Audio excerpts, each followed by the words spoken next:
የመብት ጥያቄ ማነሱት ሐኪሞች ግን የጤና ሚኒስቴር በሰጠው መግለጫ ውስጥ ጤና ባለሙያዎች ብዙዎቹ በሐሰተኛ መረጃ የተወናበዱ ጥቂቶች ደግሞ ጥፋቱን ዓላማቸው ያደረጉ ናቸው በማለት ነው ሲኮንናቸው የተሰማው። እንዴት አርገ ነው ጤና ሚኒስቴር ሆነ የጤና ባለሙያዎች እንደ ጠላት የምታዩ? እንዴት ነው መልሶ የታባታችሁ ብሎ ሊያስፈራራቸው የሚችለውና እንዴት ሰው የራሱን ተቋም በዚህ ደረጃ እንዴት አርጎ ሊያዋርድ ይችላል? እንዴት አርጎ አባላቱን ሊጠላ ይችላል ለሚለው ማስረጃ ነው። የደም የፖለቲካችን መቆሸሽ ነው።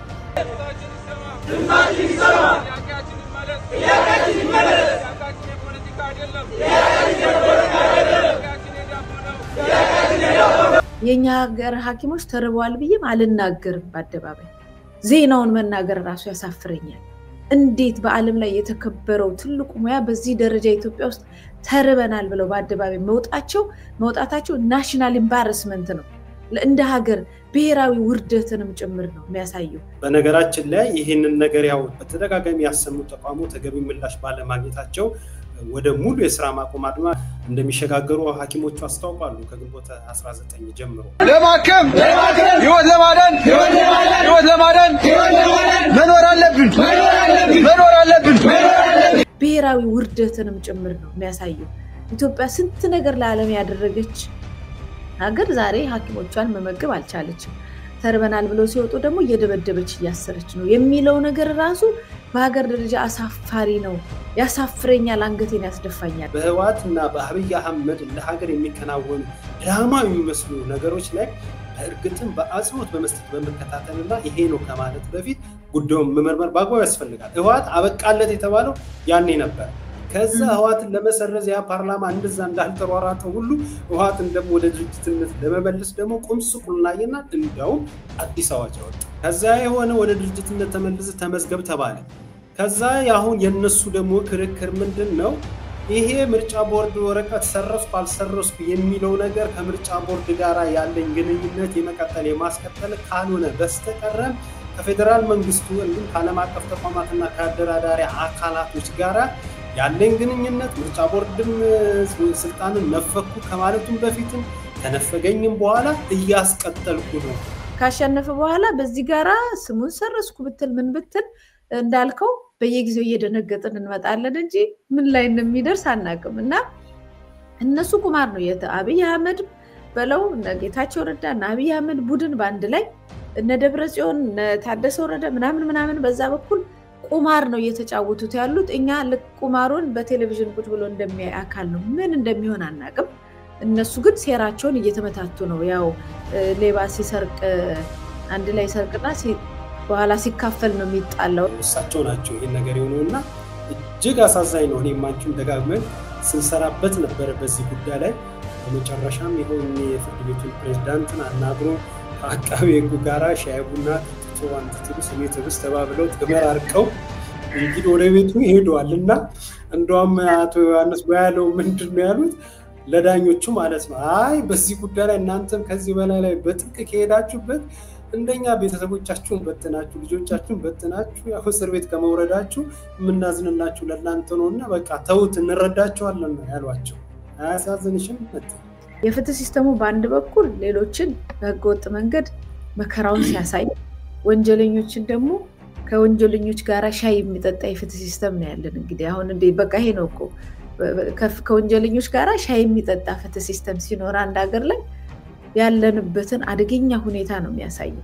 በፌደራል ፖሊስ የሚፈለግ ሰውዬ ናስማት ፍታል ተብሎ ያ ሁሉ ፍርድ ቤቱ በተደጋጋሚ ጉዳዩን ያያየ ፍርድ ቤት ዳኞች ራሱ ፖሊስ ይሄን ማቅረብ ካልቻላችሁ ዳኝነቱን ለመስጠት ውሳኔ ለመስጠት እንቸገራለን ብሎ መበሳጨት ደረጃ እየደረሱበት ሰው የዳኞቹ አለቃ ከሆኑት ሴት ጋር ቀደም ብለን ካየናቸው ሴት ጋር እዛ ግቢ ውስጥ እየተንጎማለሉ ሻይ ቡና እያሉ ከአቃቤ ሕግ ጋር አራ አንተ ምናምን ነገር እንዲህ ነው እንዴ ምናምን ተባብሎ የሚሄዱበት አሁን ይሄ ምን ብለን ማብራሪያ ያለስ ምን ብለን ትንታኔ ያለስ እንግዲህ የፍትህ ስርዓቱ እንደ ሀገር የደረስንበት ከፍተኛ አዘቅትን የሚያሳይ ነው። ስለነዚህ ታፍነው ስለተሰወሩ የሞቱ የኖሩ የተሰሩ ስለማናቃቸው አዲስ አበባ ልጆች እንዲሁም ደግሞ በደብረ ዘይት ቅድም ያቀረብኩልሽ መረጃ 1 ዓመት ከ6 ወር እንግዲህ ጋዜጠኛ መታሰቢያ ቀጸላ አስብ ከቤታቸው ታፍነው ከተወሰዱ በስም ዝርዝር ተገልጸዋል። 1 ዓመት ከ6 ወር የት ይታሰሩ ምን ላይ ይሁን ይሙቱ ይኑሩ አይታወቅም። እንደዚህ አይነት ዝምታ መጥፎ የሚሆነው እንደዚህ አይነት ነገሮችን ቶለሬት ስታረግ ዝም ብለህ እየታገስ ስትቀመጥ የማይመለሱ ነፍሶችን እናጣለን፣ የማይመለሱ ማንነቶችን እናጣለን።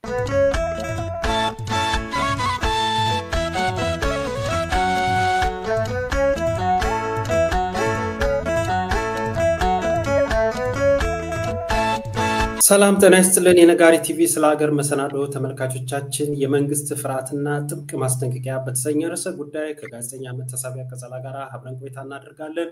እስከ መሰናዶ ፍጻሜያችን አንድ ላይ እንድትቆዩ በአክብሮት ምጋብዛችሁ እኔ ይድነቃቸው ከበደ ነኝ።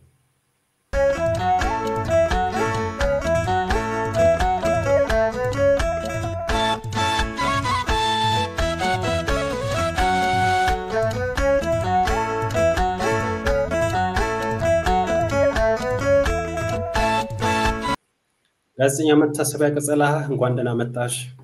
እንኳን ደህና ቆየኝ ይድነቃቸው ከበደ። አመሰግናለሁ መቲ። ዛሬ በዋነኝነት ቆይታ የምናደርግበት ርዕሰ ጉዳይ የመንግስት ፍርሃትና ጥብቅ ማስጠንቀቂያ የተሰኘ ነው። በተመልካቾቻችን ጋር ጥሩ ቆይታ የሚኖረን ይመስለኛል። መልካም ነው። ያው እንግዲህ ግንቦት ወር እንደተለመደው ብዙ ነገር እያሰማን ብዙ ነገር እየነቀነቀን ያለውና እነዚህ ዋና ዋና ነገሮቻችን ናቸው። በመሃል ሌሎች መረጃዎችም ካሉ እናካፍላለን። መልካም። እስኪ ወደ መጀመሪያው ርዕሰ ጉዳያችን እናምራ። የጤና ሚኒስትር ዳቦ ተርበናል በማለት ጥያቄ ያቀረቡ ሐኪሞቹን የተወናበዱና ጥፋትን ዓላማ ያደረጉ ናቸው በማለት ጥብቅ ማስጠንቀቂያ ሰጥተዋል። የጤና ሚኒስቴር በወቅታዊ የጤና አገልግሎት ዙሪያ በሰጠው መግለጫ ከሰሞኑ የመብትና የጥቅም ጥያቄ አንስተው ያሉ የጤና ባለሙያዎች ብዙዎቹ በሐሰተኛ መረጃ የተወናበዱ፣ ጥቂቶቹ ደግሞ ጥፋትን ዓላማ ያደረጉ ናቸው በማለት በመግለጫ ሰጥተዋል። ሚኒስትር መስሪያ ቤቱ በመግለጫው ጥቂት ባላቸው የማስተማሪያ የጤና ኮሌጆችና ተቋማት በመደበኛ ስራ ገበታቸው ላይ ያልተገኙ የተወሰኑ ባለሙያዎች እንዳሉ መረጃው እንደደረሰው ጠቅሶ ድርጊቱ የራስን ቤተ ዘመድ ወገንን ከመጉዳት ባለፈ ከሙያ ስነ ምግባር ከሰብአዊነት አኳያ ተቀባይነት የሌለው ተግባር ነው ብለዋል። በስራ ገበታቸው ላይ ባልተገኙ እንዲሁ በጤና ተቋማት ሆነ ከጤና ተቋማት ውጪ ሆነው ሁከትና ብጥብጥ በሚፈጥሩ ላይ አስፈላጊ የሆነ ህጋዊ እርምጃ የሚወሰድ መሆኑ ቀድመን እናሳውቃለን በማለት ማስፈራሪያ ዘር መልእክት አስተላልፈዋል። በሌላ በኩል የጤና ባለሙያዎች ማህበሩ ቦርድ ሙሉ በሙሉ አገልግሎት ለማቆም ውሳኔ ላይ መድረሱን አሳውቀዋል። ከዚህ በፊት አንዳንድ አስቸኳይና ድንገተኛና ነፍስ አድን ህክምናዎች እንዳይቋረጡ ተደርጎ በከፊል ስራ ማቆም አድማ ተደርጎ የቆየ ቢሆንም አሁን ላይ በጤና ባለሙያዎች ላይ የሚደርሰው እስርና እንግልት ባለመቆሙ ሙሉ በሙሉ ስራ ወደ ማቆም መርሃ ግብር ከሰኞ ግንቦት 19 ቀን 2017 ዓ.ም እንደሚጀመር የኢትዮጵያ ጤና ባለሙያዎች ንቅናቄ አስታውቀዋል። እንግዲህ በዋነኝነት እንግዲህ እነዚህ መረጃዎች መሰረት አድርገን በውይይታችን ሰፋ አድርገን እያዳበርናቸው የምንሄዳቸው ሐሳቦች ይኖራሉ። እንዴት አየሽው የጤና ጥበቃ ሚኒስቴር የሰጠውን ማስጠንቀቂያ ያዘለ መግለጫ?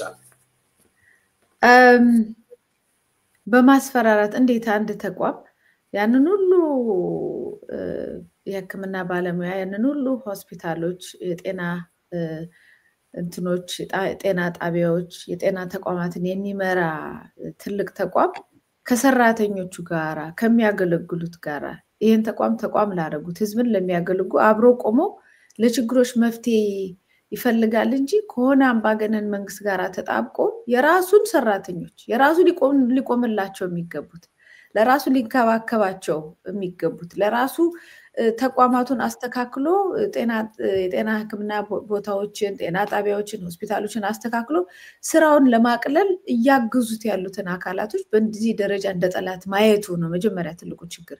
እንዴት አድርገህ ነው ጤና ሚኒስትር ሆነ የጤና ባለሙያዎች እንደ ጠላት የምታየው? እንዴት ነው እነሱ ተቸግረው ተርበው ተጠምተው ልጆቻቸውን ትምህርት ቤት መላክ አቅቷቸው አንተ የሚኒስትር መስሪያ ቤቱ ቀድመ ለነሱ አረ ሰራተኞቼ፣ አረ አባላቶቼ፣ አረ ባለሙያዎች እንደዚህ ችግር ደርሶባቸዋል ብሎ ከፊት መምጣት የነበረው እንዴት ነው መልሶ የታባታችሁ ብሎ ሊያስፈራራቸው የሚችለውና እንዴት ሰው የራሱን ተቋም በዚህ ደረጃ እንዴት አድርጎ ሊያዋርድ ይችላል? እንዴት አድርጎ አባላቱን ሊጠላ ይችላል የሚለው ማስረጃ ነው። ይሄ ደግሞ የፖለቲካችን መቆሸሽ ነው። መቆሸሽ ብቻ ሳይሆን በቃ የተማረ ኃይልና መሀይማን ናቸው የገጠሙት አሁን።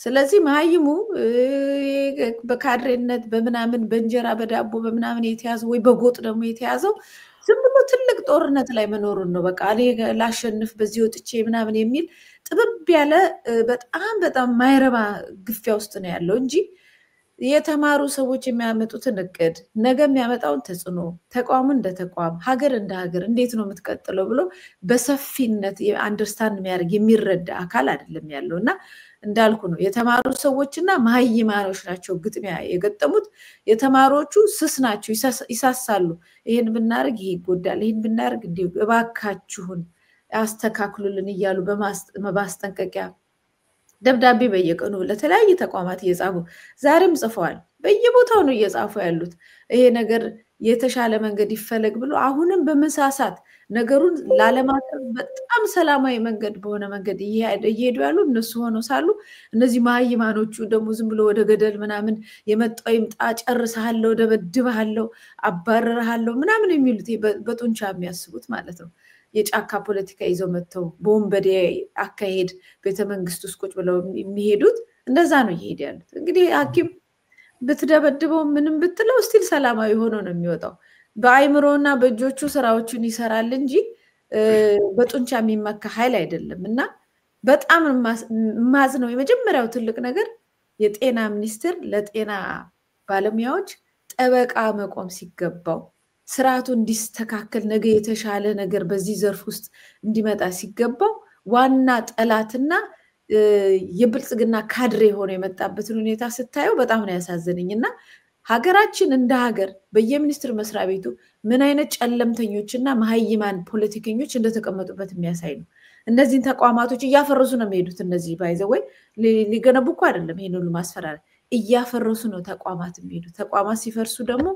ህዝብ ሀገር ምን ላይ እንደሚወድቅ ምንም ይሄ ግልጽ የሆነ ነገር ነውና በዛ አንግል ነው ያየሁት ጥሩ ከዚህ ጋር ታይዞ አምነስቲ ኢንተርናሽናል የጤና ባለሙያዎች በርካታ አካባቢዎች በጸጥታ ኃይሎች በዘፈቀደም እየተያዙ ነው ሲልም ሰፋ ያለ መግለጫም አውጥቷል አምነስቲ ኢንተርናሽናል በተለየ የምስራቅና ደቡብ አፍሪካ ቀጠና ጽፈት ቤት በሰጠው መግለጫ የጤና ባለሙያዎች በአሁኑ ወቅት የከፊል ሰላማዊ ህልማ በማድረግ የተሻለ ደሞዝና የስራ ሁኔታም እንዲኖር በመጠየቅ ላይ መሆናቸውን ገልጾ አምነስቲ በመግለጫው በጤና ባለሙያዎች እየተወሰደው እርምጃ ብቸኛው ክስተት ሳይሆን የሰብአዊ መብት ተሟጋቾችን ጋዜጠኞች ኢላማ ማድረጉን ጭምር ባለስልጣናትን በተደጋጋሚ ተቋሚዎች ላይ የሚወስዱት እርምጃ ሰፊ አካል ነው ሲል ነው እንግዲህ መግለጫ ሰጠው እንግዲህ የነዚህ ሐኪሞች ጥያቄ አሁን ከሀገር ውስጥም አልፎ በዓለም አቀፍ የሰብአዊ መብት ተቋቋሪ ተቋማት ጭምር ጥያቄው ተቀባይነት አግኝቶ ከነሱ ጎን እየተቆመ ነው ያለው እስኪ አንድ ቪዲዮ ያለ እሱን ደግሞ እንመልከትና እስኪ ሐኪሞች ጥያቄ መንግስት አሁን ቅድም ጤና ሚኒስቴር በመግለጫው ላይ እንደሰጠው ምናልባት ለተመልካቾቻችንም ለማስተዋወስ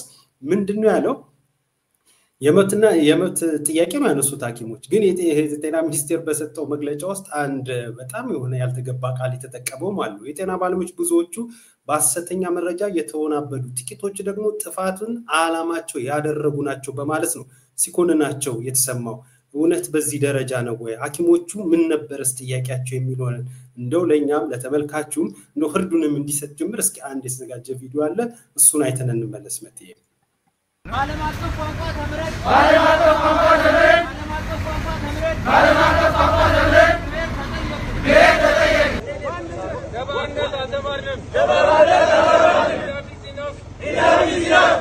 አልተማርንም ገባርነት አልተማርንም ድምፃችን ይሰማ ጥያቄያችን ይመለስ ጥያቄያችን የፖለቲካ አይደለም ጥያቄያችን የዳቦ ነው ህይወታችን ዋጋ አለው እርካታ ቤት ኪራይ አይከፍልም ዳቦ አይሆንም ለነገሩ ልጅነታችን ስንሰቀቅ ይገኛል enough is enough ለተማርነው ለባርነት አይደለም enough is enough ለጤና ባለሙያ የጤና ዋስትና ይገባዋል ለማከም ህይወት ለማዳን መኖር አለብን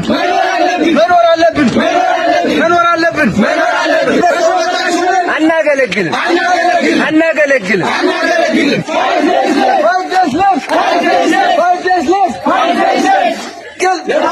ለማገልገል መኖር አለብን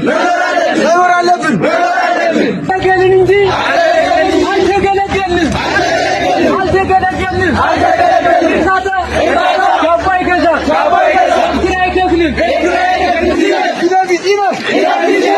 እንግዲህ በቲ ጥያቄያቸው ይሄንን ይመስላል። እንግዲህ ይሄንን ጥያቄ ነው መንግስት አድበስብሶ እየመለሰ ያለውና በተለይ የነሱንም ስም በማጥፋት ረገድ ያው በርትቶ እያየን ያለ ነው።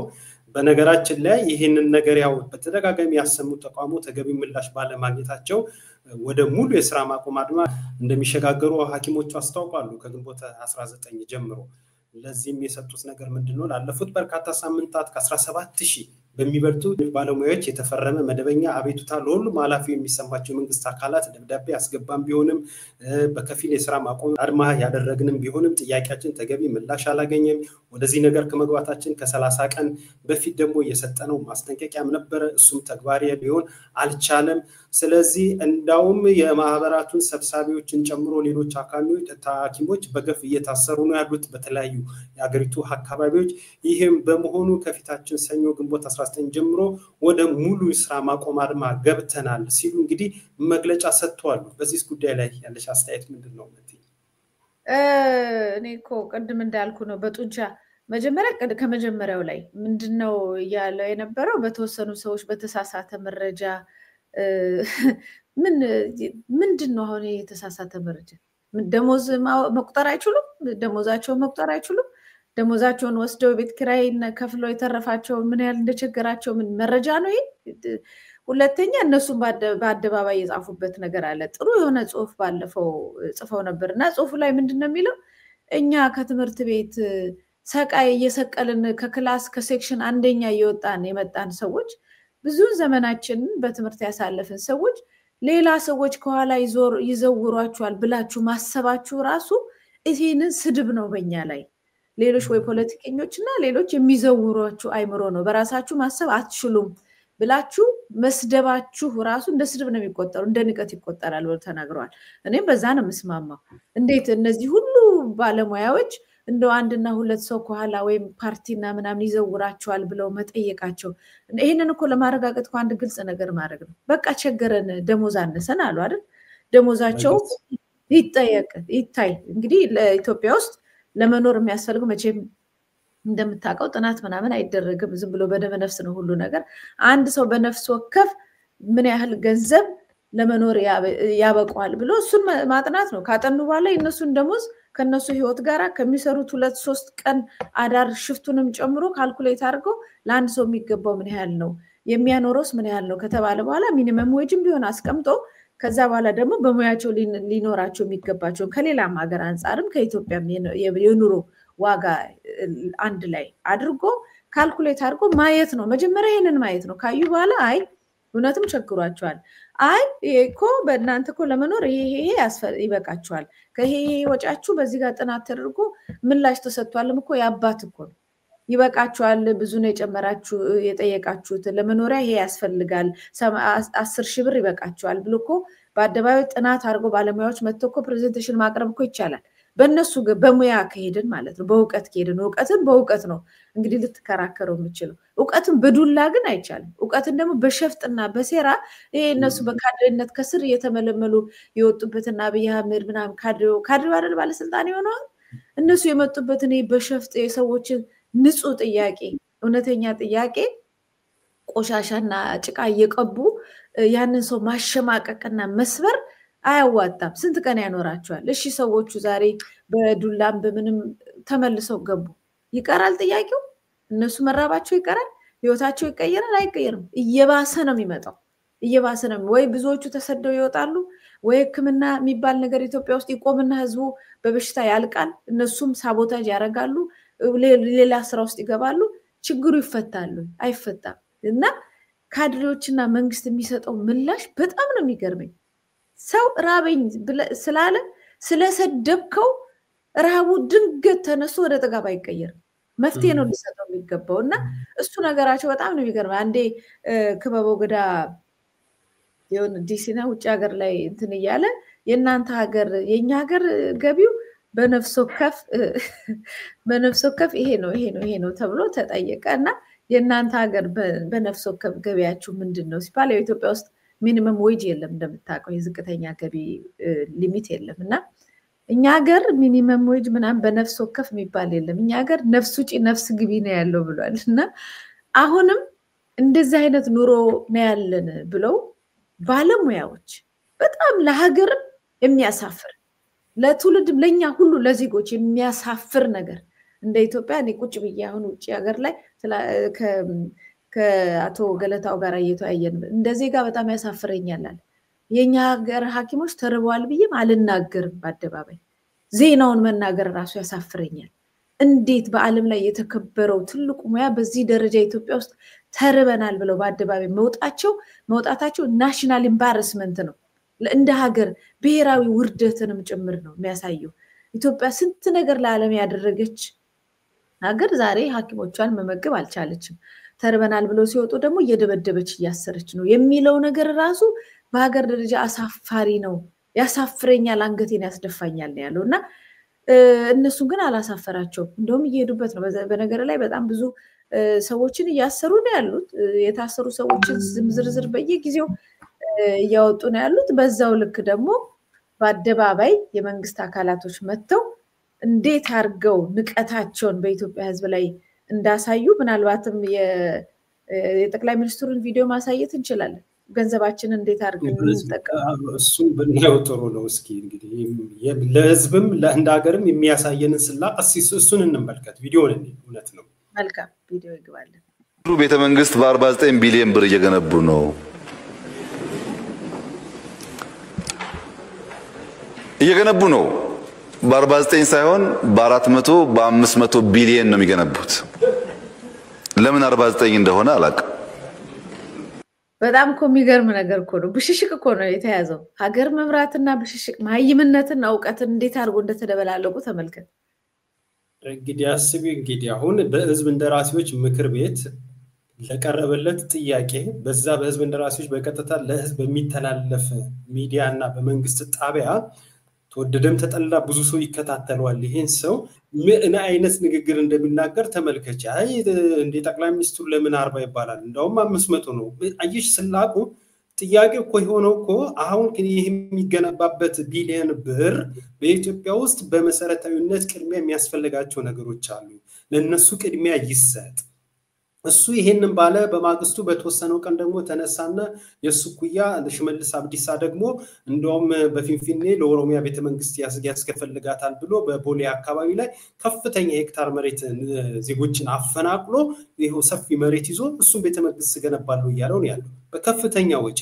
አገር እንደዚህ ሐኪም አሁን ቅድም ስትዩ ካቶ ገለታው ጋር አደረኩባችሁ ቃል ለምትይክለስ ስትገልጹ እንደነበረው መቴ እንግዲህ ሐኪም ተርቢያለው በሚልበት አገር ላይ ነው እንግዲህ በቢሊዮን የሚቆጠር ከአንድም ሁለት ሶስትም ቤተመንግስትና ትልልቅ ፕሮጀክቶች እየተሰሩ ያሉት። ጥያቄው ግን ለምን 4 ሚሊዮን እና 5 ሚሊዮን እሱ እንዳለው በስላቅ የቀረበ ሳይሆን ቅድሚያ ለዳቦው ይሰጥ። እንደ መሪ እንደ ሀገር ሁለት ህዝብና ሀገርን እየመራ ካለ ቅድሚያ ለተራበው ይሁን ነበር ጥያቄው የነበረው። እሱ ግን ንቀት በተሞላበት መልኩ እንዲህ ሲመልሰው ነበር። ምናልባት በዚህ ጉዳይ ላይ ያለሽ ማጠቃለያ ሐሳብ ካለ ግለጭልንና ወደ ሌሎች ርዕሰ ጉዳይ እንሄዳለን። ጋዜጠኛ በቃ ንቀቱ ጥግ ላይ የደረሰ ነው እና በሽሽቅ ውስጥ ናቸው ያሉት እነሱ። እንግዲህ ሲመጡ የኢትዮጵያ ህዝብ ተቀብሎ አክብሮ ሌላውንም አክብሮ በማያውቀው መልኩ አክብሮ አስተዳድሩ፣ አብረናችሁ እንቆማለን፣ ሀገር አሳድጉ ብሏቸው ያንን ቦታ ከያዙ በኋላ እንደዚህ ያለ ከራስ ህዝብ ጋር ብሽሽቅ ሰው እንዴት ከራሱ ህዝብ ጋር ብሽሽቅ ውስጥ ይገባል? እኔ እንደዚህ ነኝ እና ብቻ ዝም ብዬ ማሰው መሀይምነት ይውደም ላይ ነኝ ያለው። በጣም መሀይምነት ነው። የመሀይምነት ጥጉ ምን መሰለ? የራስን ወንድም የሌላ ጠላት አድርጎ ማየት፣ እኔ በታች ነኝ ብሎ ሁል ጊዜ ከዛ ህመም አለመውጣት፣ አለመፈወስ፣ ማህበረሰቡንና ሀገር እንደራስ አይተ ለሌላው በጎ ነገርን ከማሰብ ይልቅ ኔጌቲቭ ነገሮችን ሴራ ምናምን እንትን ይያል አጠፋሃለሁ፣ ሰብርሃለሁ ምናምን ይያል በዚህ በተልካሻ ነገር በሴራና በክፉ ብቀላ በሚመስል ነገር ውስጥ ራሳቸውን መውጣት ስላልቻሉ እዛ ጨለማ ውስጥ ስለሆኑ አልበራላቸውም። ጨለማ ውስጥ ስለሆኑ በብሽሽቅ ነው እየጨፈጨፉ ነው ያሉት። እንደ ሀገርም ሀገሪቷን እያዋረዱ እንደዚሁም እኔ በታች ነኝ ከሌ በላይ ነው ብለው የሚያስቡትን ደግሞ እየጨፈጨፉ ደም ያፋሰሱ ነው ያሉት እንደምታውቀውና እንደ መሀይምነት መጥፎ ነገር እንደሌለ ማሳያው በእነዚህ ሰዎች ላይና በተማሩ ሰዎች ላይ በሚደረገው ግጭት ነውና እንግዲህ በመሀይምነት እግዚአብሔር ኢትዮጵያን የምትመራበትን ጊዜ ያሳጥረው። አሚን አሚን ያሳጥርልን። ምናልባት ማጠቃለያ ሐሳብ ብዬ ነበረ እኔም እዚህ ላይ እንደው የምጨምርበት ነገር አንቺም ልጨምሪበት ትችያለሽ። ይሄ ከማይባን ጋር ከዚህ እውቀት አጠርና እንዲሁ በደመ ነፍስ ሀገርን እየመሩ ካሉ ሰዎች ከገጠመን ፈተና አንፃር አንዱ መሳያ ወታደር ሙሉ ትጥቅ ይታጠቀ በፒካፕ በክፍት መኪና በክላሹን ታጥቆ በሙሉ ወታደር ጋውን የለበሰ ነጭ ጋውንና የመመርመሪያው መሳሪያ እዚህ ጋር ያደረገ ሐኪም ያንጠለጠሉ እኮ ጭኖ እኮ ነው እስር ቤት ሲያግዙ የነበረው። ከዚህ በላይ አሳዛኝ ሁኔታ ነገር የለም። ከዚህ ጋር በተያያዘ ሐኪሞች በተለያዩ ቦታዎች ስርዓት እየተፈጸመባቸው ነው። የማህበሩን ሰብሳቢ ጨምሮ ሌሎችም በስም የሚታወቁ የማይታወቁ እየታደሉ እየታሰሩ ነው ያሉ። ቢሆንም ግን ጥያቄያችንን ከማስመለስ ወደኋላ አንልም ብሎ እጅግ በሚገርም ድንቅ በሆነ ሰላማዊ መንገድ ጥያቄያቸውን ገፍተውበት ሄደው እንደውም ከከፊል አድማ ወደ ሙሉ የሥራ ማቆም አድማ ከሰኞ ጀምሮ እንገባለን ብለዋል። እና በሰላማዊ ትግል ላይ ያሳዩት ያሉት ጽናት በርግጥ ጥያቄያቸው በጣም ጽኑ ጥያቄ ከመሆኑ አንፃር ከዚህ የሚበላይ እንደውም ታግሰዋል ለስካውኑ ማለት ነው። ያሳዩት ያለው ነገር በእጅጉ የሚደነቅ ነው። ከዚህ ጋርም ተያይዞ እንግዲህ የተለያዩ የሙያ ማህበራት በሐኪሞች የታየው ተነሳሽነት ወደ ሌሎችም ጥያቄ ወደ ማንሳት እየተገባ ነው ያለው። ወደ መምህራን ማህበርም ወደ ሌሎችም ወደ ስራ ተቋማት ወደ ታክሲ ሹፌሮችም ወደ ተለያዩ አካባቢዎች ይሄ ነገር በጎ ተጽዕኖም ጭምር እየፈጠረ ያለበት ሂደት አለና ምናልባት ይሄንን ስላልኩኝ በዚህ ጉዳይ ላይ አንቺም የምታኪበት ሐሳብ ካለ እሱን ጨምርና ወደ ሁለተኛው ርዕሰ ጉዳያችን እንሂድ።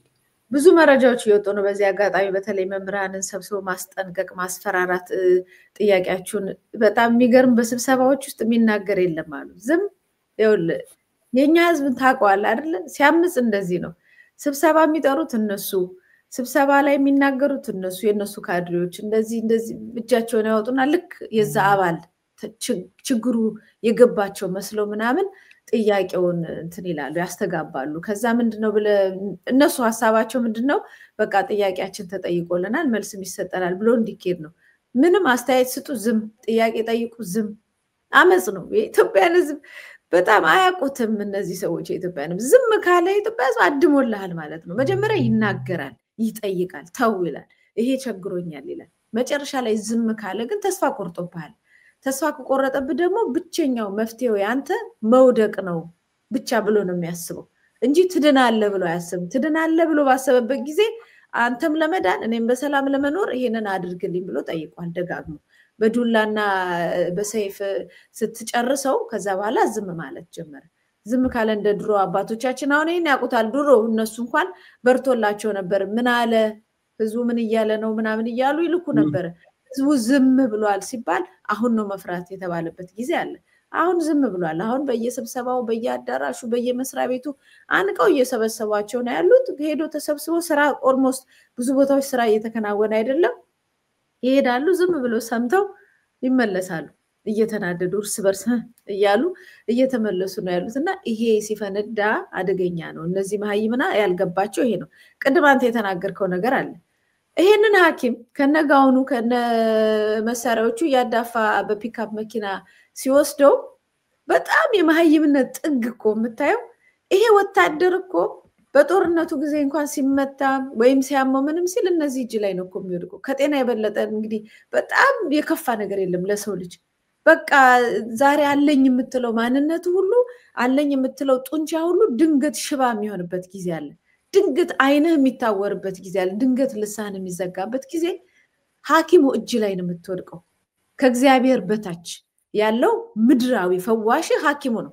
ሐኪሙ እጅ ላይ ነገር የምትወድቅበትን ይሄንን አካል ይሄንን በጣም አስፈላጊ ሰው እያዳፋ እንደው ሰው መድኃኒቱን እንዴት ይገላል ይባል ነበር። ይሄ አሁን ይሄ ከአምልኮ ጋር ደግሞ ወደ የክርስቲያኖች መድኃኒትን እንዴት ይገላሉ ክርስቶስን እንዴት ይገላሉ ተብሎ ሁሉ ጊዜ የሚተቹበት ነው ገዳዮቹ ማለት ነው የሰቃዮቹና በምድር ላይ ደግሞ ከእግዚአብሔር በታች የተሰጡንን የሚያድኑን ከዛ ሁሉ ስቃይ ህመም ስቃይ እንትን በጣም እረፍት የማይሰጥ ህመም ታውቃለህ። ቁስል ትንሽዬ ቁስል እንዴት እንደምትታም እንዴት እንደምታስጨንቅ እንዴት እንደምታሳብድ ታውቃለህ።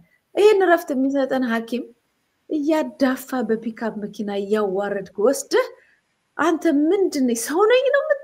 ምንድነው የምትለው እኮ ለዚህ ነው እኮ በቃ ከዚህ የበለጠ ድንቁርናና መሀይምነት የለም። ትግላችን ከመሃይምነትና ከድንቁርና ጋ ነው። ይሄንን ድንቁርናና መሃይምነት ካልተዋጋ ነው ይዞን ገደል ውስጥ ነው የሚገባው። አሁን የገደሉን ጉዞ ጀምረናል። አይሮፕላኗ እየበረረች ነው ምናምን ያለ እየተሰለቀ ወዴት ነው የምትበረው ነው? አብይ አህመድ እየበረርን ነው እየሄድን ነው ይላል። ወዴት? ይሄንን ሁሉ ህዝብ 120 ሚሊዮን ህዝብና ይሄን የመሰለ ትልቅ አገር ብዙ ዋጋ የተከፈለለትን አገር ወደ ሲኦል ነው እየነዱት ያሉት። ይሄንን ነው ማየት ያለብን። ለዚህ ነው ማህበረሰቡ ቆም ብሎ አረ ወዴት እየወሰዱን ነው ያሉት እነዚህ ሰዎች።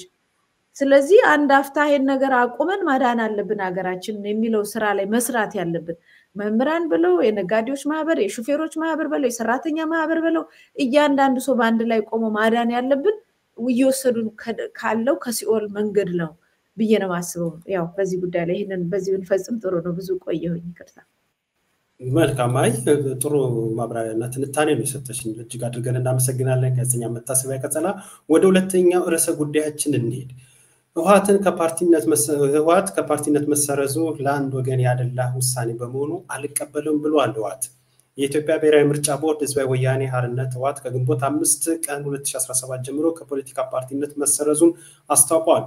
ቦርዱ ባወጣው መግለጫም እንዳስታወቀው ህወሓት ከየካቲት 5 2017 ዓ.ም ጀምሮ እግድ በመጣሉ ህወሓት የሚጠበቅበትን የእርምት እርምጃ እንዲወስድ የተሰጠው ጊዜ በመጠናቀቁ በድርጅቱ ላይ የመሰረዙ ውሳኔ አሳልፈዋል። ሆኖም ግን ህወሓት የምርጫ ቦርድን ውሳኔ እንደማይቀበለው በመግለጽ ቦርዱ ለአንድ ወገን ያደላ ውሳኔ አሳልፈዋል ሲል ወቅሷል። ህወሓት ችግሩን ከፌዴራል መንግስት ጋር በድርድርና ንግግር ለመፍታት ተደጋጋሚ ጥያቄ ማቅረቡን ገልጾ በፌዴራል መንግስት ዳተኝነት ሳይሳካ መቅረቱን ባወጣው መግለጫም ጠቁሟል። በዚህም የምርጫ ቦርድ ለአንድ ወገን ያደላ ውሳኔ የፕሪቶሪያል ስምምነትን አደጋ ውስጥ ጥሎታል ያለ ህወሓት ዓለም አቀፍ ማህበረሰብ ለፌዴራል መንግስት እንዲሁም ለአደራዳሪዎች መልእክት አስተላልፏል። የኢትዮጵያ ብሔራዊ ምርጫ ቦርድን ህወሓት ህገወጥ የፖለቲካ ፓርቲ ብሎ መሰረዙ ተከትሎ የአፍሪካ ህብረት ለጸጥታው ምክር ቤት ያስቸኳይ ስብሰባን ጥሪም አቅርበዋል። ህብረቱ የፕሪቶሪያል ስምምነትም አደጋ ላይ መውደቁን በመግለጽ ሁኔታ ወደ ከፋ ግጭት ከማምራቱ በፊት አስቸኳይ መፍትሄ እንዲፈለግም አሳስበዋል። እንግዲህ የህወሓት ጉዳይ ማበቂያ የሌለው ነገር ሆኗል። ጋዜጠኛ መታሰቢያ እንግዲህ ይሄ ነገር እንዴት ታየዋለሽ? ያው እንግዲህ ይሄንን ምልክት ለዘመናት አይተነዋል።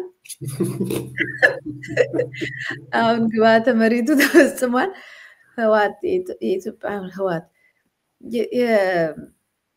እንዴት እኔ እኮ በጣም የሚገርመኝ ሁልጊዜም የጎጥ ፖለቲካ አደገኛነቱ እዚህ ላይ ነው ያለው።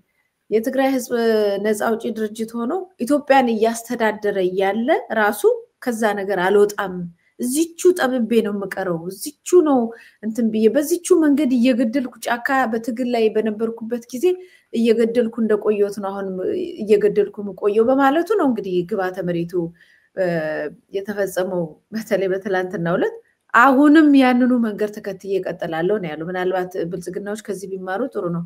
ሀገርንኩ ሲባሉ አይ እኛ ይሄንን ብቻ ነን ሌላውን እንደበድባለን፣ እኛ አንሰን ከሌላው ጋራ ከዛው አንድ ሀገር ከተባለው ማህበረሰብ ጋራ የተወሰኑትን መርጠን ከተወሰኑ ጋራ ኖረን ሌላውን እንጨፈጭፋለን የሚል እንቅስቃሴ ነው እያደረጉ ያሉትና ብዙ ትምህርት ይሆናልና እኔ እናንተ ያው ህወሓትን በደንብ እናውቀዋለን።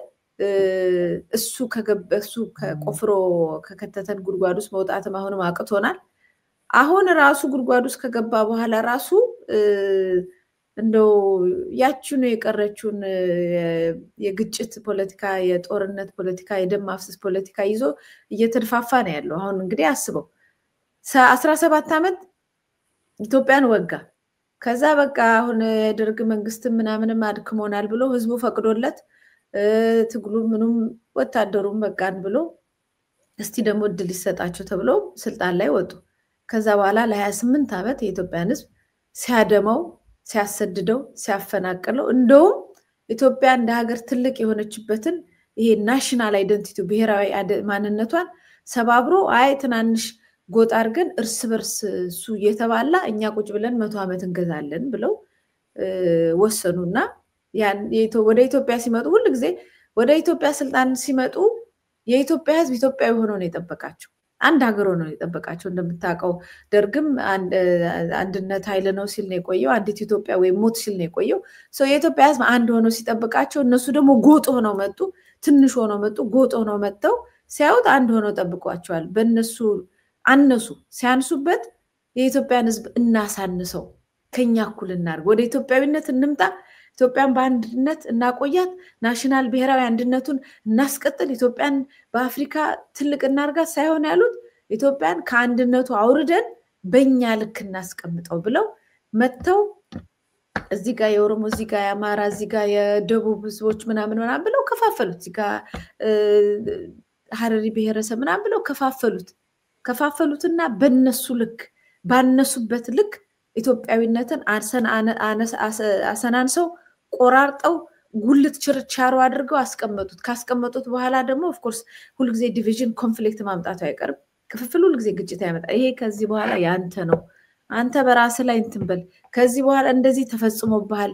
ይሄኛው ብሔር ጠላት ነው እንዲህ ሲያረግን የቆየው ምናምን ብለው ያንን ቦምብ ቀብረው ይሄው ዛሬ እሱ ላይ ነው ያለው ዛሬም እሱ ላይ ነው ያለው እነሱ የሚያባሉን ዘመን ላይ ነው ያለው ይሄ አይዲዮሎጂ ከህዋት ጋር ሙሉ በሙሉ ጥርግ ብሎ ካልሄደ በስተቀር ይሄው ልጆቻቸው ይዘው ከበምሩ ደቀ መዝሙሩ ብለው እና አብይ አህመድ እንደገና በደንብ አድርገው እያራገቡት ነው ያሉት በትምህርት ቤት ላይ ይሄው ዘውት መተው ትምህርት ቤት ውስጥ ቁጭ ብለን አንደኛው የኦሮሚያ ብሔራዊ መዝሙር ይዘምራል አንዱ የኢትዮጵያ ብሔራዊ መዝሙር ይዘምራል በዚህ ደረጃ ገብቷል ደግሞ አሁን በደንብ አርገው ካልተጫረሰን ብለው ይዘውት መጥቷል ይሄ ሰንኮፍ ይሄ ሰይጣን መቼም ከኢትዮጵያ ውስጥ እንዴት እንደሚወጣ ነው ማሰብ ያለው ኢትዮጵያ ዘላቂ ሰላም እንዲመጣ ከተፈለገ የህዋት አይዲዮሎጂ ከህዋት ጋራ መውደም አለበት ሙሉ በሙሉ መውደም አለበት አይዲዮሎጂ ነው ሰዎቹ በትግል አልቀዋል የተወሰኑት ናቸው ያሉት አሁን እነሱ ይምጡ ይሰቀሉ ይደሙ ምናምን አይደለም ያለው የምለው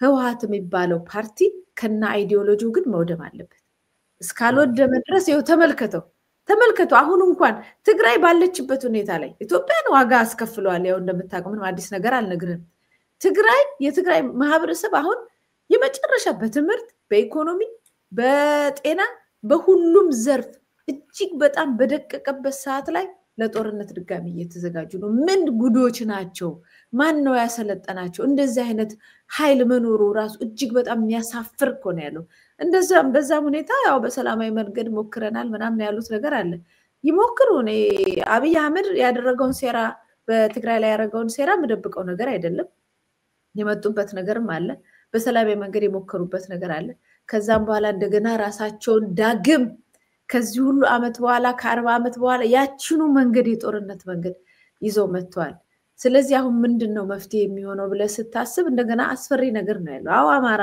እየተዋጋ ነው ያለው ለነጻነቱ ሌላውም እየተዋጋ እኛ ጋር ሲመጣ ነው ወይ ብለው ጥያቄ ላይ ያነሱ ይችላሉ ግን እነሱስ ማን ናቸው በእጃቸው ላይ ደም ያለ ለፍትህ በፍትህ ወንበር ላይ ኃይል ቢኖረን ፍትህ ቢኖረን የፍትህ ሲስተም ቢኖረን በወንጀል የሚጠየቁ ኃይሎች ናቸው አሁንም ዛሬም ለትግራይ ህዝብ ነጻነት እየነታገላለን የሚሉት አዲስ አካል መምጣት አለበት በትግራይ ጉዳይ ላይ ሶሉሽን ለውጥ የሚያመጣ አዲስ መንፈስ ያለው ወጣት ኃይል እስካልመጣ ድረስ እነዚህ ሰዎች አሁን ምን መፍትሄ ያመጣሉ ብዬ አላስብም ግን በአብይ አህመድ ላይ ያው በደም ስለሚያውቁት አለቆቹ ስለሆኑ የሚያሳዩት ንቀት እውነተኛ ማንነቱን ግን ከሱ በላይ ከነሱ በላይ የሚያውቀው የለምና በምርጫ ቦርድ አገድክ ምን አልክ ማናንተ ምንድነው ምናምን የሚል ከፍተኛ የሆነ ንቀት ነው እንደ ሀገር መንግስትም አይደለም እንደ መንግስትም አይደለም ያዩት እንደ የአዲስ አበባ ክልል ከንቲባም አይደለም የሚያዩት በጣም ንቀታቸው ጫፍ የደረሰ ነውና ምናልባት እሱ የሚነግረን ምንድነው አብይ አህመድ ማን እንደነበረ ከነሱ ጋራ እንዴት ይንቁት እንደነበር ያ የተናቀሰው ዛሬ የኢትዮጵያ መንግስት ሆኖ ተብሎ እንዴት ዋጋ ያስከፈለን እንዳለ ማሳየው አንደኛው እሱ ነው እነሱ ግን ይዘውት የሚመጡት ደግሞ ሌላ አደገኛ ነገር ደግሞ እጅግ የሚያሰጋይ ነገር ነው በግሌ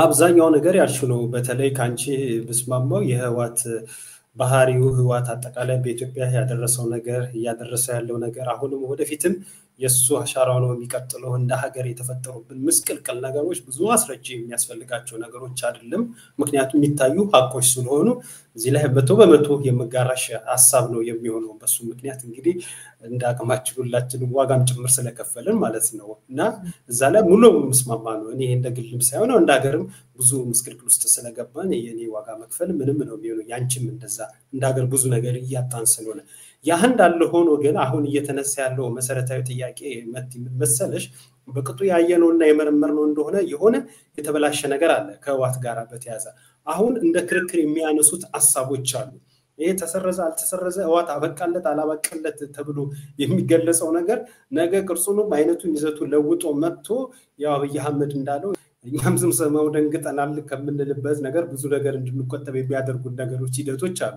ምክንያቱም ህዋት ገና አስበነው እንደሆነ በጦርነቱ ወቅት ነው እንግዲህ በሽብርተኝነት ፈርጆ ድርጅቱን የሰረዘው በቅድሚያ ማለት ነው ያህ ከሆነ በኋላው የነሱ መከራከሪያ ነጥብ ያቀርቡት ያለው ያ ከሆነ በኋላ ጦርነቱ ተካሄደ ከጦርነቱ ጋር ተያይዞ በተፈጠሩ እነዛ ምስቅልቅል ነገሮች ጋር በተያያዘ የተፈጠረ ስምምነት አለ ስምምነቱን ደግሞ በስምምነቱ ማዕቀፍ ውስጥ ደግሞ አንዱ ሁሉም ነገር ወደ ነበረበት በህግና በአግባብ የሚመለስበት ሂደት እንዲመጣ የሚያስችል ነው ይሄንኑ ነገር ደግሞ ተከትሎ ከስምምነቱ አንዱ አካል ህዋትን ከሽብርተኝነት ከመፈረጁ ፍቆ ወደ ነበረበት ሁሉና ድርጅት መመለስ የሚያስችል ነው ሂደቱን እንግዲህ ስንመነመረው ማለት ነው ይሄ ጥያቄ ቀረበ እስከዚህ ድረስ ሁለቱም አካላቶች ስምምነት አላቸው አደራዳሪዎችም ይሄንን ነገር ተቀባይነት እንዳለው ያምኑበት ነበር ከዛ ይሄ ድርጅት እንዴት ይመለስ የሚለው ጥያቄ ግን በህግ የተቀመጠ ነገር ምንም አልነበረ ስለዚህ ለዚህ ሲባል በሽብርተኝነት የተፈረጁ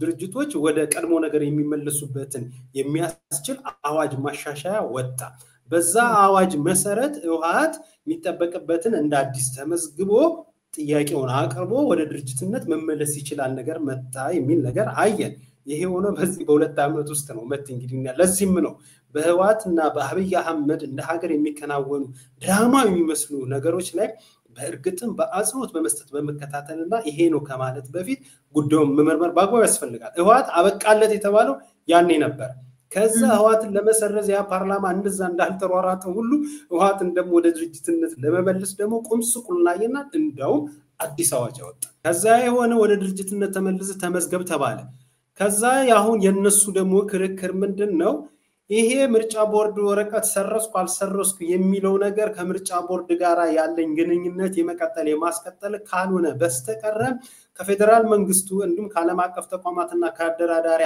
አካላቶች ጋራ ያለኝ ግንኙነት ምርጫ ቦርድም ስልጣንን ነፈኩ ከማለቱም በፊትም ከነፈገኝም በኋላ እያስቀጠልኩ ነው ይሄ አንዱ የተቋሙ አለመፍረስ ማሳያ ነው እያለ ነው ያለው ምክንያቱም አሁን ህዋት የሚባል ስሙ ነው ክርክር እየተነሳበት ያለው አለበለዛ ግን በህዋት ውስጥ ያሉ አመራሮች ድርጅቶች አሁን የጊዜያዊ አስተዳደር ኃላፊዎች አሁን አብይ የሾማቸውም ጨምሮ እዛም ያሉት እኮ በህዋት ውስጥ ያሉ እኮ አባላቶች እኮ ናቸው ኃላፊዎች ናቸው እኮ ከፌደራል መንግስቱ ጋር እየተነጋገሩ ነው ሹመት ምናምን እየተቀባበሉ እየተሰጣጡ አንዱን ሲያነሳ አንዱን ሲጥል እያየን ነው ያለን ይሄው የአፍሪካ ህብረት የህዋትን መግለጫ ተከትሎ እኮ ለተባበሩ መንግስታትን ለሚመለከተው አካል ይሄ ጉዳይ ወደ አንድ ደረጃ ሳይደርስ አንድ ነገር ሊባል ይገባል ሲል መግለጫ ሰጥቷል አየሽ ከመጀመሪያው ጀምሮ መስመር ያለያዘ ነገር ከመሆኑ አንፃር ይሄ ነገር መፍትሄ ማስገኘቱ ሁኔታ ላይ የታየ ምስቅልቅል ውስብስብ የሆኑ ፖለቲካዊ ሸፍጥና ሻጥር የተሞላ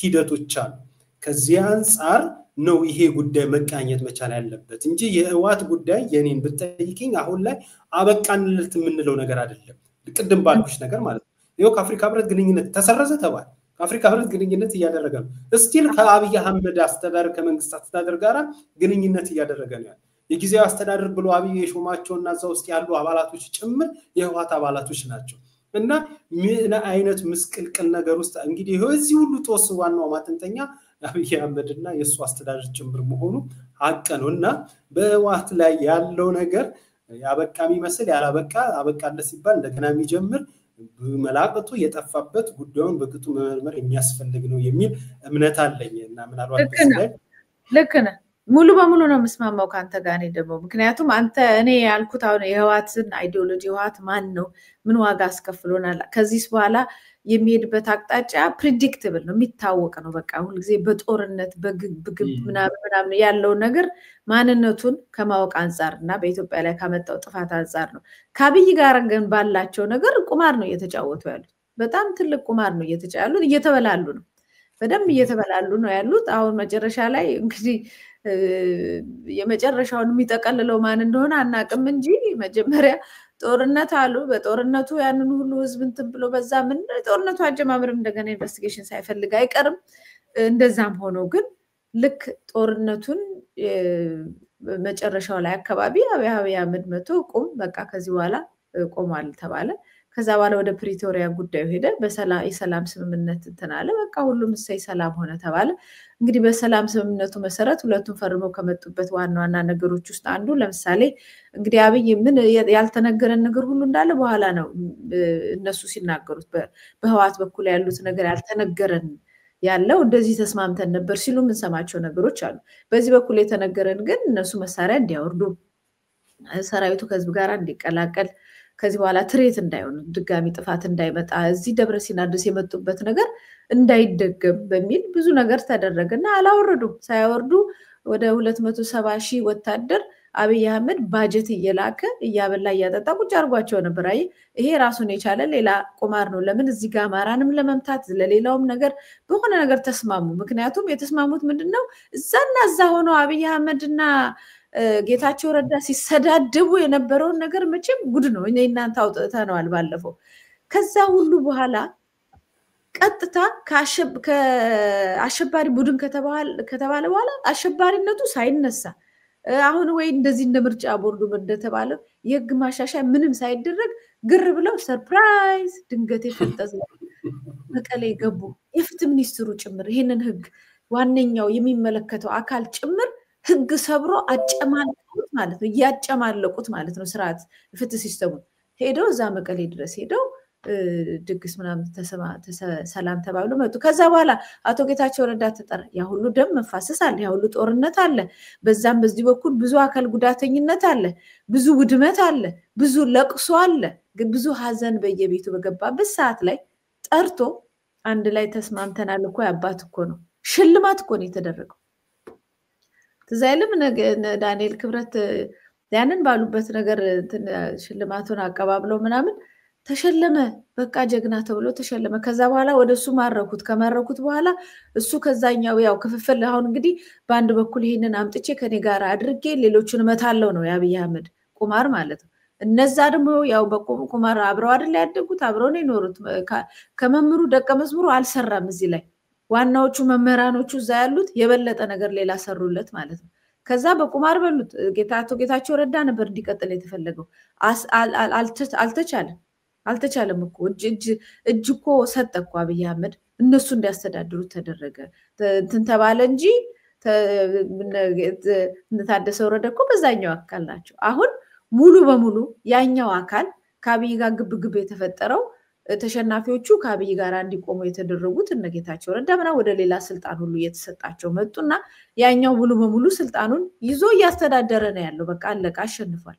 ካሸነፈ በኋላ በዚህ ጋራ ስሙን ሰረስኩ ብትል ምን ብትል እንዳልከው በየጊዜው እየደነገጥን እንመጣለን እንጂ ምን ላይ እንደሚደርስ አናውቅም። እና እነሱ ቁማር ነው አብይ አህመድ በለው እነ ጌታቸው ረዳ እና አብይ አህመድ ቡድን በአንድ ላይ እነ ደብረጽዮን እነ ታደሰ ወረደ ምናምን በዛ በኩል ቁማር ነው እየተጫወቱት ያሉት። እኛ ልክ ቁማሩን በቴሌቪዥን ቁጭ ብሎ እንደሚያይ አካል ነው። ምን እንደሚሆን አናውቅም። እነሱ ግን ሴራቸውን እየተመታቱ ነው። ያው ሌባ ሲሰርቅ አንድ ላይ ሰርቅና በኋላ ሲካፈል ነው የሚጣለው እና እዛ ክፍፍል ጥላጭ ጸብ ላይ ናቸው ያሉት። በገንዘብም በባጀትም በብዙ የሚነካኩበት በደም ማፍሰስም የሚነካኩበት አሉ። እና አብይ አህመድ በሰራዊቱ እዛ በገባ ጊዜ ጄኖሳይድ ፈጽሟል ተብሎ እየተከሰሱ ነው ያሉት። በዚህ በኩል ደግሞ እሱ በዚህ በኩል ይሄን ክስ ደግሞ ለማስቆምና ስሙን ለመቀየር ከዛ የተወሰኑ አካላቶችን ወስዶ እነዛ እንዲመቱ ያው ጌታቸው ረዳን ኢንተርቪው ምን የምታየው እኮ ብዙ ወንጀል ያለባቸው ሰዎች ናቸው፣ ብዙ በገንዘብ በደም በምናምን ወንጀል ያለባቸው የሚለው ምት ደግሞ ከዚህ በኩል ከቤተ መንግስት እየወጣ ነው ያለው። ስለዚህ ብዙ ነገር አለ። ይሄንን የምረዳው ነገር ነው። ህወሓት አልኩ እንጂ ሌላኛው የህወሓት ክንፍ እኮ ነው አብይ አህመድ የህወሓት ክንፍ ነው። እና ሁለት ህወሓቶች ብትላችሁ ስማቸው ብልጽግና ተብሎ ተቀየረ እንጂ የሁለት ህወሓቶች ግብ ነው እንግዲህ ኢትዮጵያን ዋጋ እያስከፈላት ያለው። ስለዚህ ከዚህ በኋላ ምን ሊመጣ ይችላል አናውቅም። ጥሩ ግን አይሆንም። ጥሩ ይሆናል ብዬ ግን አልገምትም። መልካም እጅግ አድርጌ አመሰግናለሁ። ወደ መጨረሻ ርዕሰ ጉዳያችን እናምራ። ምናልባት ከዚህ ከህወሓት ጋር በተያዘም ወደፊት የሚወጡ መረጃዎችና ማስረጃዎች ሲኖሩ እንዲሁ ከተመልካቾቻችን ጋር ቆይታ የምናደርግበት ነው የሚሆነው። እስኪ ወደ መጨረሻው ርዕሰ ጉዳያችን እናምራ። አቶ ክርስቲያንና አቶ ዮሐንስ ፍርድ ቤት ቀርበው ባሉበት ሰዓት አክቲቪስት ስዩም ተሾመ ከፍተኛው ፍርድ ቤት ኃላፊን ሲያናግር እንደነበረ መታወቁ ተገልጿል። ክሳችን በፍርድ ቤት እየታየ ባለበት ሁኔታ ስዩም ተሾመ የተባለ ግለሰብ በፍትህ ሂደቱ ላይ ተጽዕኖ እየፈጠረ ነው፣ ስማችንም አጥፍቷል በሚል አቶ ዮሐንስ ቦያሎና አቶ ክርስቲያን ታደለ ለፌዴራል ከፍተኛ ፍርድ ቤት አቤቱታ ማቅረባቸው በተደጋጋሚ መዘገቡ የሚታወስ ነው። ፍርድ ቤቱ ትዕዛዙን ተከትሎ የፌዴራል ፖሊስ ግለሰቡን ማቅረብ እንደማይችል ከዚህ ቀደም መግለጹም የሚታወቅ ነው። ችሎቱ የፌዴራል ፖሊስ ግለሰቡን ማቅረብ አልችልም ካለ በቀጣይ ምን መደረግ አለበት የሚለውን ብይን ለመስጠት በትላንትናው ዕለት ማለትም ግንቦት 6 ቀን 2017 ዓ.ም ቀጠሮ ይዞ የነበረው ችሎት ተሰይሞ እንደነበር መሰረት ሚዲያ የደረሰው መረጃ ይጠቁማል። በተመሳሳይ ቀንና ሰዓት ደግሞ ስዩም ተሾመ የተባለው ግለሰብ የከፍተኛው ፍርድ ቤት ፕሬዝዳንት ወይዘሮ ሌሊሴ ደሳለኝና አቶ ዮሐንስ ቦያሎን ክስን የያዘው አቃቤ ሕግ ባለሙያ ጋር በመሆን ከተነጋገሩ በኋላ ወደ ቤቱ መመለሱ ታውቋል። ይህንም ተከትሎ ግንቦት 6 ቀን 2017 ዓ.ም በኋላው ችሎት አቶ ዮሐንስ ቦያሎ የሀገሪቱን የፍትህ ስርዓት በተለይ ዳኞችን በአደባባይ ሲዘልፍ የሚል ግለሰብ ከፌዴራል ፖሊስና አስፈጻሚ አካል ማቅረብ አልቻልንም በሚል በድርጊቱ እንዲገፋበት ሲያበረታታ አዝነን ነበር ብለዋል።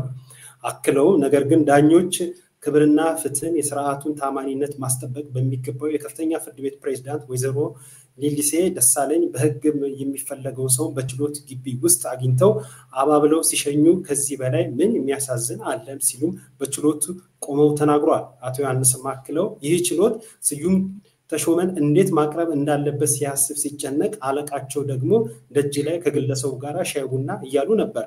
እናንተም ከዚህ በኋላ ብትሄዱ እንደኛ ትታሰራላችሁ፣ ቤተሰባችሁ ሊበተን ስለሚችል ብዙ አናስቸግራቸው ተውት ብለዋል ለችሎት ዳኞች። አቶ ክርስቲያን ታደለን በበኩላቸው ትናንት ወደ ችሎት ሲገባ ስዩምን አይቸው ነበር። ምናልባት የቀረበበትን ክስ ቀርቦ ሊከላከል መስሎኝ ነበር። ኋላ ግን በችሎቱ ላይ እንዳልተገኘና ለመጨረሻም ጊዜ ፌዴራል ፖሊስ ጥረት እያደረገ እንዲያቀርበው ትዕዛዝ ሲፈጸም ግለሰቡ ከዚህ ከፍተኛ ፍርድ ቤት ፕሬዝዳንትና ክሳችንን ከያዙት አቃቤ ሕግ ጋር ተነጋግረው በግቢ ውስጥ መዝናኛ ሻይ ቡና ተገባብዘው መሄዳቸው ሰማን። እኔ በግሌ ስዩምን አመሰግነዋለሁ። የራሴን የሚለውን መንግስትና ስርዓትና የፍትህ ተቋማትን ልፍስፍስነቱን ራቁታቸውን አስቀርቷቸዋል ሲል ለችሎት ተናግረዋል። የዕለቱም ተከሳሾች አቤቱታን በጸጥታ የተከታተሉ ችሎት በጉዳዩ ላይ ማስተያየት ሳይሰጥ የፌዴራል ፖሊስ ለመጨረሻ ጊዜ ጥረት አድርጎ ስዩም ተሾመን እንዲያቀርብ ትዕዛዝም አስተላልፍ ያለው በማለት አብቅቷል። እንግዲህ ታሪካዊ ክስተትን በተመለከተ መረጃውን ያገኘ ነው ከመሰረት ሚዲያ ነው። በእውነት እኔ እጅግ በጣም አዝኛለሁ። እንግዲህ ከዚህ በላይ አሳዛኝም እንትንም የለም። ምናልባት ተመልካቾችን እንዲያዩት ያው ፕሬዝዳንቷ ፎቶ በዚህ በምስሉ ላይ ያው ከነ ዮሐንስ ቦያሎ ቀጥሎ ቅድም ሲሄድ በነበረው ላይ እንደታየው ነው። ኒሲዮቲያ እኚ ናቸው እንግዲህ የፍርድ ቤት ፕሬዝዳንት ዳኛዋ ግን ለተባለው ነገር ላይ ያው እሳቸው ናቸው ይሄን ነገር የሆነውና እጅግ አሳዛኝ ነው። እኔም አንቺም ደጋግመን ስንሰራበት ነበር በዚህ ጉዳይ ላይ።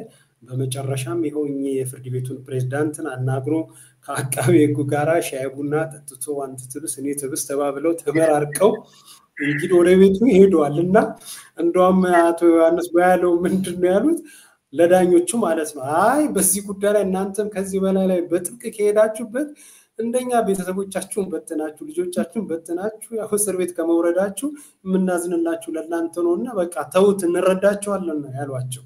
አያሳዝንሽም?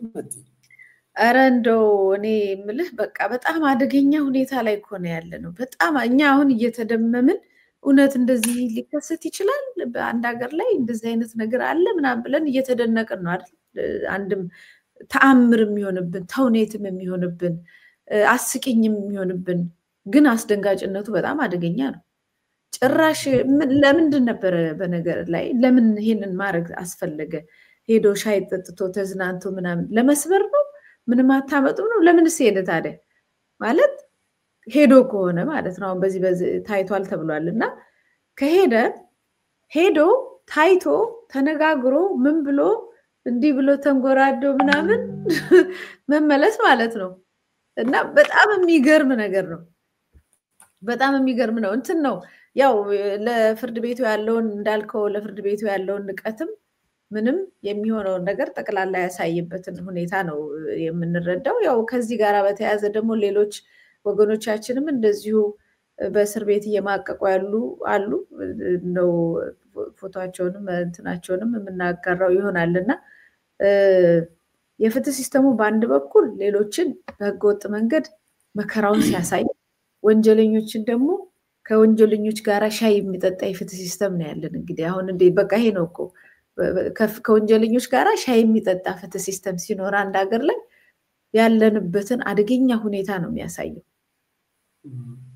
አው ልክ ነሽ በቲ አንዳንዱ ነገር እንዲም ለመግለጽም ለማብራራትም ለመተንተንም ለማጋራትም ሐሳቡን የሚከብድ ጭምር እንግዲህ ያው ወደ መጨረሻው ያልሽው በፌደራል ፖሊስ የሚፈለግ ሰውዬ ናስማት ፍታል ተብሎ ያ ሁሉ ፍርድ ቤቱ በተደጋጋሚ ጉዳዩን ያያየ ፍርድ ቤት ዳኞች ራሱ ፖሊስ ይሄን ማቅረብ ካልቻላችሁ ዳኝነቱን ለመስጠት ውሳኔ ለመስጠት እንቸገራለን ብሎ መበሳጨት ደረጃ የደረሱበት ሰው የዳኞቹ አለቃ ከሆኑት ሴት ጋር ቀደም ብለን ካየናው ሴት ጋራ እዛ ግቢ ውስጥ እየተንጎማለሉ ሻይቡና ያያሉ ከአካባቢ ጋራ አራ አንተ ምናምን ነገር እንዲ ነው እንዴ ምናምን ተባብሎ የሚሄዱበት አሁን ይሄ ምን ብለን ማብራሪያ እንስጥ ምን ብለን ትንታኔ እንስጥ እንግዲህ የፍትህ ስርዓቱ እንደ ሀገር የደረስንበት ከፍተኛ አዘቅትን የሚያሳይ ነው ሌላው ቀደም እንደገለሽው አንዴ ተዘጋጀ ፎቶ አለ ይሄ ይሙቱ ይኑሩ ያልታወቁ አሉ ሌላ ከዚህ በፊት ደጋግመን ይሰራናቸው እንዳሉ ሆኖ ደግሞ ተጨማሪ በቢሾፍቱን ከአንድ አመት ከ6 ወር በላይ እንደዚህ አይነት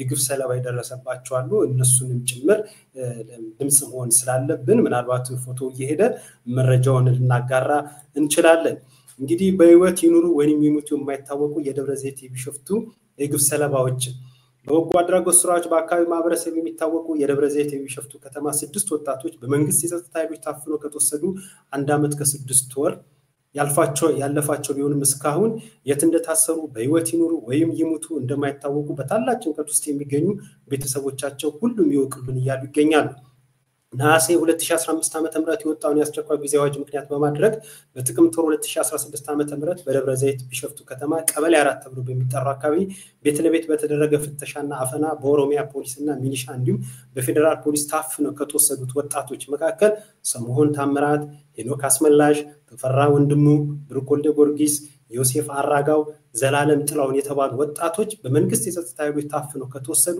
1 አመት ከ6 ወር በላይ የተቆጠረ ቢሆንም እስካሁን ድረስ የታስረው እንደሚገኙ በህይወት ይኑሩ ወይንም ይሙቱ እንደማይታወቁ ቤተሰቦቻቸው ገልጸዋል ይሄ በእንዲም እንዳለ ከ3 ወር በፊት በየካቲት 2017 ዓመተ ምህረት ቀይቦኔት ባደረጉ የሪፐብሊካን ጋርድ አባላትና የደህንነት አባላቶች ታፍነው የተወሰዱት የአዲስ አበባ ወጣቶች እስካሁን ድረስ ያሉበት እንደማይታወቁ ቤተሰቦቻቸው በተደጋጋሚ እየገለጹ ይገኛሉ አሁን ባለው መረጃም ታፍነው የተወሰዱት የት እንደታሰሩ ካልታወቁት የአዲስ አበባ ወጣቶች መካከል ሱራፌል ብሩክ ሰብስቢ ያለሙ ገነት አራጋ ክፍሎ ማብቴ በዋነኝነትም ተጠቃሾች ናቸው ከጊዜ ወደ ጊዜ እየጨመረም የመጣውን ቂዮን ወጣቶችን አፍኖ መሰወርና ደብዛሪ ማጥፋት በአዲስ አበባና በክልሎች የተለመደ የመጣ ያለ እጅግ አሳሳቢ ተግባር ነው አሁን ላይ በስልጣን ላይ የሚገኘው የሚያገዛዝ ስርዓት ከሚታወቀው ህጋዊ የጸጥታ ደህንነት ማዕቀፉን በተጨማሪ በአፋኛሉ ዜጎችን አፍኖ ወደማይታወቅ ቦታ በመሰወር የአካልና የስነልቦና ጥቃትን እያደረሰም ይገኛል እንግዲህ ይሄ አሳዛኝ የሆነ ነገር ነው የነ ገነት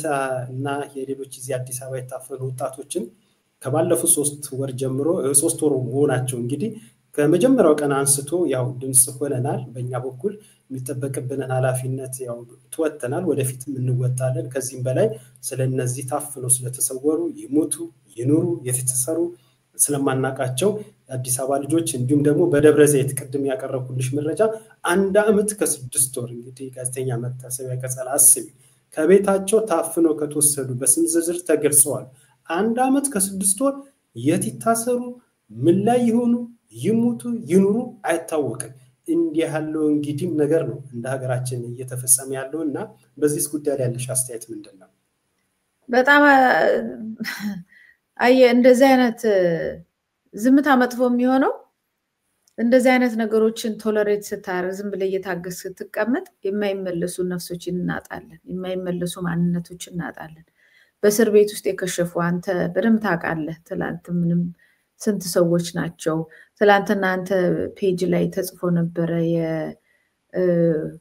የፕሮፌሰር አስራት ወልደየስን የሞት አመት ዘክረ ነበርና ሰዎች በግፈኞች ምን አይነት ሰዎች እንደምናጣ የሚያሳየው ነው ትላልቅ ሰዎች ለሀገር የሚጠቅሙ ሰዎች በግፈኞች በየጊዜው ሀገራችን እያጣች ነው ያለችው። አሁን እኛም ማናቀው ቤተሰብ የአካባቢ ማህበረሰብ ብቻ የሚያውቃቸው ከስር ከህፃንነት ጀምሮ እናትና አባት ዋጋ ከፍለውባቸው ያደጉ ወጣቶች ለሀገርም በተወሰነ ደረጃም ይሁን በትንሽም በትልቅም ለሀገር ዜጋ የሆኑና የሚያገለግሉ ሰዎች ድንገት ከቤት ወስደው መውሰድ ከዛ ማጥፋት ካጠፉ በኋላ ወይ ከሰወሩ በኋላ ወይ በህይወት አይገኙም ወይ በጤንነት አይገኙም። ሁለቱ ነው። ከሁለቱ ውጪ በደህንነት ወጥቶ ተመልሶ ወደ ቀደመ ህይወት የሚመለስ የለም። በጣም ጥቂት ነው ያለው። በጣም ጥቂት ነው ያለው። ስርን ታውቀዋለህ። በተለይ በእንደዚህ አይነት ሁኔታ በእንደዚህ አይነት ጥላቻ በተሞላበት ህገወጥ በሆነ ሲስተም ውስጥ ያለፈ ሰው ትሮማው አይለቀውም በቀላሉ። ተመልሶ ወደ ነበረ ጤንነቱ የመመለስ ሂደቱ በጣም ረጅም ነው። እሱንስ ማን ይሰጧል? እሱንስ ማን ይጎበኛል? እሱንስ ማን ያግዘዋል? በቃ ትገረፋለህ፣ ትደበደባለህ። ከወጣ በኋላ በቃ ራስ እንደገና ተመልሰ ከህዝቡ ጋር ተመልሰ ኑሮን ለመኖር የሚደረገው ግብግብ የጤናውን እክል እውቅና ሰጥቶ የሰው እኮ እስር ቤት ጨለማ ቤት ውስጥ ነበረ የስነ ልቦና ድጋፍ ያስፈልገዋል ብሎ ማን ይሰጣል? የትኛው ሀገር እኮ መኖር አለባት። ጠንካራ የሆነ ሲስተም ለህዝብ የሚቆም ጠንካራ የሆነ የጤና የህክምና ተቋም ሊኖር ይገባል። በጦርነቱ ጊዜ እኔ በየአቅጣጫው ስለሄድኩ ማለት ነው ብዙ የተደፈሩ ሴቶች እናቶች ነበሩ፣ ወንዶችም ነበሩ የተደፈሩና ከሁሉም ነገር በጣም ያስከፋኝ ነገር በአካል መቼም የደረሰው ነገር አንዴ ደርሷል። ከዛ በኋላ ግን በስነ ልቦና የሚደርሰው በአይምሯቸው ላይ የሚደርሰው ቁስል ግን ሊታከም አይችልም። ከዛ ጋር ተያይዞ የሚመጣ ደግሞ አለ እኮ ስቲግማ ደግሞ አለ፣ መገለል ሁሉ አለ። ከሊኮ እንዲሆናልሽ ተብሎ ይመጣል። ይህንን ተሸክሞ ዜጋ እንዴት ነው መኖር የሚችለው? ይህንን ትልቅ ቁስል ጭንቅላቱ ላይ ተሸክሞ እንዴት ነው መኖር የሚችለው ብሎ ሄዶ በጦርነት ላይ ዋጋ የከፈሉ ሰዎች ድንገት ባንዴ አንድ ሴትዮ አንድ እናት በአንድ ጊዜ 4 ልጆቿና ባሏ በአንድ ጊዜ ተወሰዱ እና ቀጥታ ወደ ቤታቸው ሄጄ ስጠይቃቸው በቃ ማይናገሩ ምን ደርቀዋል። በቃ ከዛ ቀስ ብዬ በምን ይጽናናል እንደዚህ አይነት ሰው እርሶን ልንጠይቅ ነው የመጣ ነው ምናምን ስል በስንት ጊዜ ቆይቶ እግዚአብሔር የረሳኝን እናንተ እግዚአብሔር የቀጣኝና የረሳኝን እናንተ ምን ትጠይቁኛላችሁ አሉ። አየን ሰው በዚህ ደረጃ ያውም ክርስቲያን የሆነ ሰው እግዚአብሔር ረስቶኛል ጨክኖ ቀጥቶኛል ብሎ ሲያስብ ተስፋ መቁረጡ ነው የምታየው። ከእግዚአብሔር ጋር ሁሉ ጸብ ሲጀምር አይምሮ ራሱ ችግር እንደደረሰበት ታውቃለህ። ማን ነው እኚህን ሴትዮ ሄዶ የሚያጽናናቸው? ማለት ከዚህ ትሮማ ውስጥ ከዚህ ህመም ውስጥ የሚያወጣቸው ማን ነው? ማንም እኮ ያ ሁሉ ጦርነት ያለፈበት እኮ ሀገር እኮ ዞር ብሎ ልጆች ላያቸው ላይ ጥይት የወረደባቸው ልጆች እኮ በጤንነት ዛሬ ተምረው እንዲመጡ ምናምን እኮ ነው የሚጠበቀው እኮ አይደለም። ይሄ እኮ አይሆንም እኮ ትውልድ እኮ እንደ ትውልድ እኮ ይሄ 6 ዓመት እኮ አንድ ትውልድ እኮ በልቷል። በደንብ ነው የበላው። የቀረው በህይወት የቀረውን ደግሞ በአይምሮ እኮ ይበላል። ገና በጤንነት የማይኖሩ ብዙ ዋጋ ይከፈሉ አሉ። ይሄንን ለማስተካከል አሁን እነዚህ ህክምና ባለሙያዎች ተጠናጅተው ተደራጅተው በተወሰነ ደረጃ ትንሽ እያሉ በየቦታው እየሄዱ ሙከራ የሚያደርጉ ነበሩ። በጣም የሚገርም ነገር ማለት ነው። ያውም በውጭ ድርጅት ምናምን እየታገዙ እየሄዱ የተወሰኑ ቦታዎች የስነ ልቦና ድጋፍ ለተደፈሩ ሴቶች የሚሰጡ ነበሩ። በጣም ጥቂት ነው እና ተቋሙ ምን ያህል እየሰራ እንዳልሆነ ማሳያ ነው። እንደው በዚህ አጋጣሚ የህክምና ባለሙያዎች የጠየቁት ጥያቄ ልክም እንደሆነ እና በዛ ሌቭል ህዝብንም ለማገልገል በቂ ምንም ነገር ባጀትም ምንም እንደሌለው ለማሳያ። ሁለተኛው ነው ዋነኛው ነገር እኛ እንደ ማህበረሰብ እየረሳን ያለው ነገር በፍትህ ማጣት ሰው ሲበደል ተበደልኩ ብሎ የሚነደው ንዴት ውስጥ አይምሮ የሚረበሸው መረበሽ በቀላሉ የሚድን አይደለም። ትውልድን እንደማጣት ነው። በእስር ቤትና በየማጎሪያ ውስጥ ያሉ ወጣቶች ተመልሰው ነገ መተው እንደማንኛችንም ሰርተው ያድራሉ ብለን አናስብ። በየለቱ በአካላዊ ብቻ ሳይሆን የአይምሮ ህመም እየተቀበሉ ያሉ ናቸው። ስለዚህ ልንረሳቸው አይገባም፣ መቆም አለብን ለማለት ነው። አመሰግናለሁ። እኔም እጅግ አድርጌ አመሰግናለሁ። መልእክቱም እኔም እጋራለሁ። ይህንን መሰናዶም የሚከታተሉን ባለሊና የሆኑ በሙሉ ያስተላለፍሽውን መልእክት እንደሚጋሩትም ተስፋ አደርጋለሁ። ጋዜጠኛ መታሰቢያ ቀጸላ ባነሳናቸው ርዕሰ ጉዳይ ስለነበረን ቆይታ እጅግ አድርጌ አመሰግናለሁ። ክብረት ይስጥልኝ። እኔም በጣም እጅግ አድርጌ አመሰግናለሁ። አድማጭ ተመልካቾቻችን የመንግስት ፍርሃትና ጥብቅ ማስጠንቀቂያ በተሰኘ ርዕሰ ጉዳይ በነጋሪ ቲቪ ይዘንላችሁ የቀረብነው መሰናዶ ይህንን ይመስላል። ዳግም በሌላ መሰናዶ እስከምንገናኝ ድረስ ሰላም ቆዩ።